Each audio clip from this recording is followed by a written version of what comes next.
everyone, welcome to another episode from Tumjang Peak. Sunset চাই এতিয়া আমি কেম্প চাইডলৈ ৰিটাৰ্ণ হৈ আছোঁ আৰু আমি তললৈ নামি আহোঁতে আন্ধাৰ হৈ গৈছিলে। সঁচাই কিন্তু এনেকুৱা এডভেঞ্চাৰ ট্ৰিপবোৰ বহুত ভাল লাগে।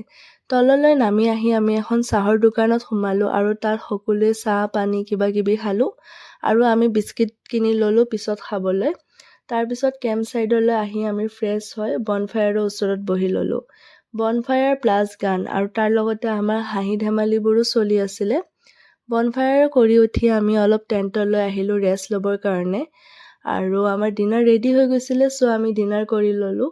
Next day morning view plus টেণ্টত থকাৰ মজাই বেলেগ গাইজ, কি ক'ম মানে। আমি য'ত আছিলোঁ তাতে অৰেঞ্জৰ সৰু বাগিচা এখনো আছিলে, চ' তাকে চাবলৈ গ'লোঁ আৰু খোৱা ভিডিঅ'টোহে লোৱা নহ'লে পিছে। দেন আমাৰ ব্ৰেকফাষ্ট আহি পালে আৰু আমাৰ ব্ৰেকফাষ্টত আছিলে বইল এগ, মেগী আৰু চাহ। ব্ৰেকফাষ্ট কৰি উঠি আমি এতিয়া ষ্টেচনলৈ বুলি ৰিটাৰ্ণ হৈ আছোঁ, যিহেতু 11:30ত আমাৰ ট্ৰেইন আছিলে। সঁচাই কিন্তু এটা ধুনীয়া মেমৰি লৈ আমি ৰিটাৰ্ণ হৈ আছোঁ আৰু এই ট্ৰিপটো বেছি সুন্দৰ কৰি তুলিছিলে আমি বুক কৰা এজেঞ্চিটোৱে। থেংক ইউ ট্ৰেক লাভাৰ্ছ, আমাৰ ট্ৰিপটো ইমান মেমৰেবল বনোৱাৰ বাবে। নেক্সট মিনি ব্লগত আকৌ লগ পাম। নাও বাই বাই।